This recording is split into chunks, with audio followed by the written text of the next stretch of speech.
आज सौभाग्य प्राप्त हुआ लीलावती स्टूडियो बरपाली में आने का। यह स्टूडियो के बारे में बहुत ही पहले से मुझे सूचना थी, बहुत अच्छी रिकॉर्डिंग के संबंध में। आज यहाँ आने का अवसर मिला। मैं सामाजिक रूप से एक साधु हूँ और साधु की भाषा ही से आपका संबोधन करूँगा कि सभी मनुष्य त्रैताप में जल रहे हैं। 3 प्रकार के ताप मनुष्य को लगते हैं, दैहिक, दैविक, भौतिक। तो इन तीनों ताप से आज का मनुष्य जल रहा है, जिसके लिए वह हर जगह ईश्वर को खोजता है। ईश्वर की प्राप्ति कैसे हो जाए, मैं इन तापों से बच जाऊं, मुझे यह ताप न सताए। परंतु मनुष्य भटक ही रहा है, जिधर जा रहा है उधर भटकाव ही हो रहा है।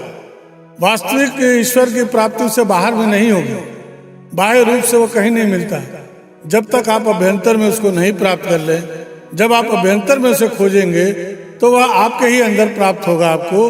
और अपने अंदर प्राप्त करने के लिए हर मनुष्य को आत्मा की पवित्रता बहुत ही अनिवार्य है। जिसकी आत्मा पवित्र नहीं है वह कभी ईश्वर को प्राप्त नहीं कर सकता, न वह कभी ताप से मुक्ति प्राप्त कर सकता है। एक हमारे परम पूज्य श्री सरकार जी की वाणी है कि जब मनुष्य से मनुष्य ही प्रसन्न नहीं है तो ईश्वर क्या प्रसन्न होंगे। तो आप पहले अपने आप को ही प्रसन्न रखिए। हम लोगों को समाज में लोगों को हम लोग यह बतलाते हैं कि बाह्य आडंबर से बचो, पाखंड से बचो, तब जाकर तुम ईश्वर को प्राप्त कर पाओगे। ईश्वर प्राप्ति के लिए, ईश्वर के आशीर्वाद प्राप्ति के लिए, ईश्वर की कृपा प्राप्ति के लिए आपको अपने आत्मा की पवित्रता पर ध्यान देना होगा। आपकी आत्मा की पवित्रता कैसे होगी? तो जब तक आप मन, वचन और कर्म से साधनारत नहीं रहेंगे, आप उस पर ध्यान नहीं देंगे। आपका मन महालक्ष्मी है, वचन महासरस्वती है और कर्म महाकाली है।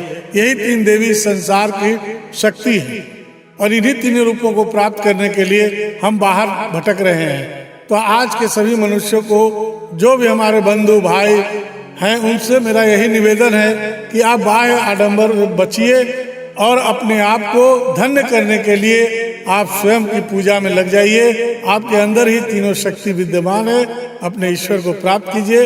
इतना ही कहकर मैं अपनी वाणी को विराम देता हूँ और आप सब में बैठे इस माँ भगवती को प्रणाम करता हूँ। जय माँ सर्वेश्वरी।